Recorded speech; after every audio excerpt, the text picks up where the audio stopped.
제가 들은 얘기로는 확인한 건 아니지만 경기도지사 나올 때 제 스캔들이 터졌잖아요, 세상에. 그때 경기도지사 대책반에서 아내한테는 다 양해를 구했고 김혜경 씨한테는 이재명 씨가 국민들한테 대국민 김부선을 상대로 사과하기로 했답니다. 그런데 무슨 이유에서인지 다 하기로 해놓고 이재명 씨가 틀어버렸다고 저는 들었습니다. 그래서 그 강용석 변호사한테 그 제보해준 영상도 보내드렸는데요. 저는 그렇게 되길 원했습니다. 다 성숙한 사람들이고 그때는 나이 젊은 사람들은 40대 후반 중반이면 아저씨 아줌마지만 지금 제가 이제 환갑줄에 서보면 그때 40대 저는 중반 후반엔 전 젊었었고 이재명은 이제 늙은 총각 윤석열 후보 같은 늙은 총각으로 알았었죠. 그랬는데 그냥 저 사람이 정치를 하든 뭘 하든 잘 됐으면 좋겠다. 참 저 사람 좋았어. 이런 거보다 저 협박범, 저 사기꾼, 저 사람은 안 되는데 그러는데 이제 대통령이 되겠다고 하니까요.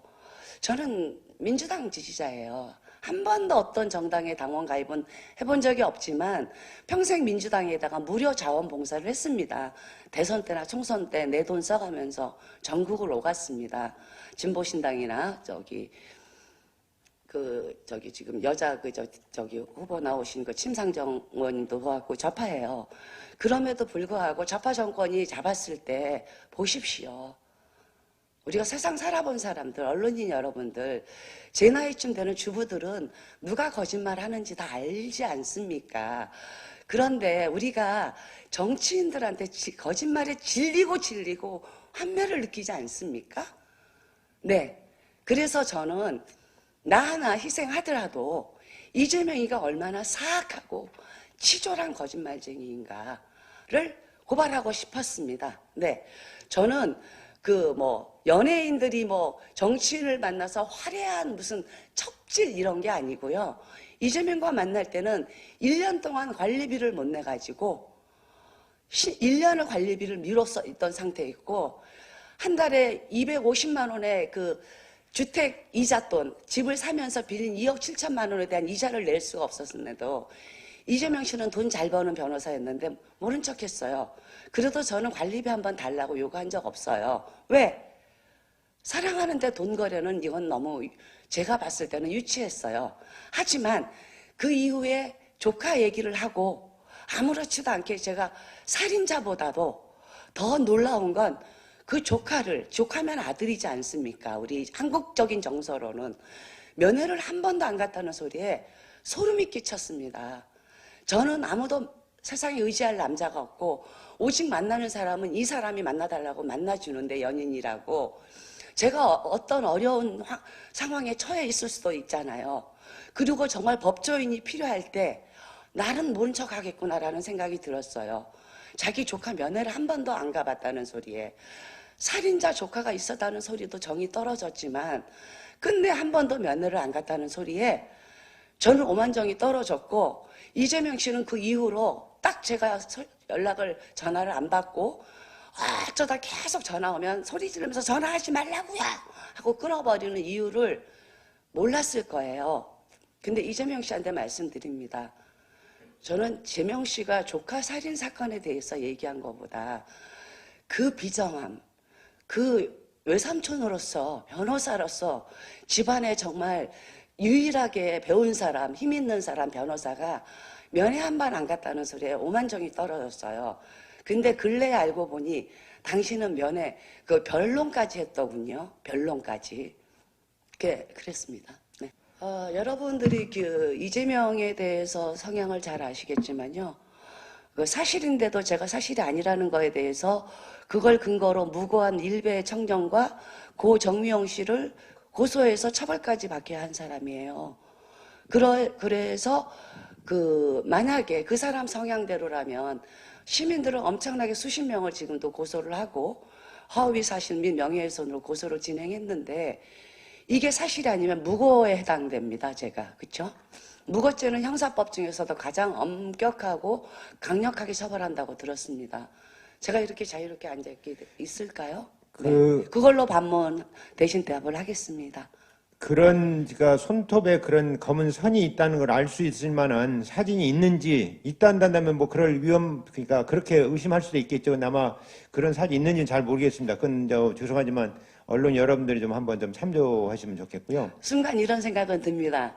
아, 이재명이 내 측근에서 이재명이가 이 기자회견을 본다면 이 사진을 먼저 유출할 수도 있겠다 찍어가지고 별의별 짓을 다 했습니다. 저한테는. 네. 설명해도 되겠습니다. 여자분들은 그 사랑을 해본 여성분들은 이해하실 거라고 봐요. 연인과 헤어지고 나면 그 남자는 기억조차 하기 싫고 흔적도 남기기 싫습니다.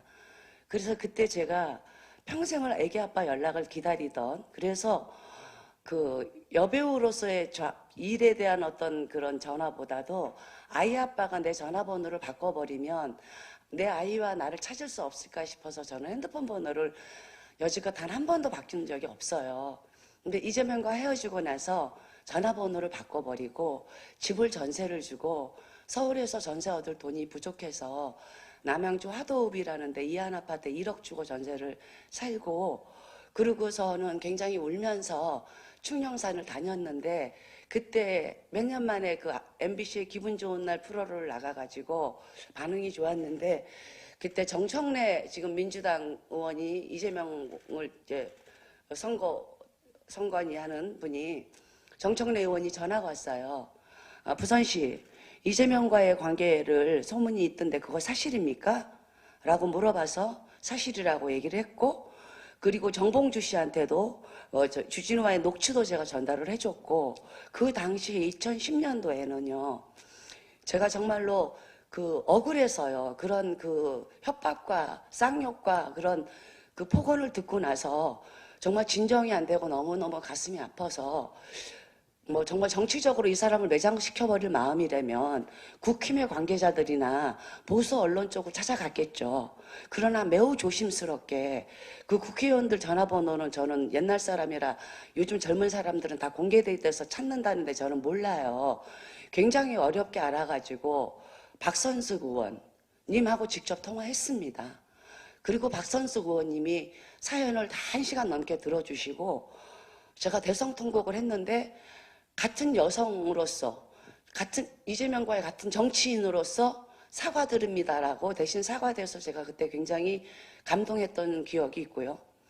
그리고 안희정 보좌관한테도 전화를 했고, 또 직접 통화한 사람은 임종석, 네, 임종석 그 청와대 수석, 네, 그렇게 하고, 또 정청래, 정봉주, 임종석, 그리고 박주민 의원은 지금 선대본부장이죠.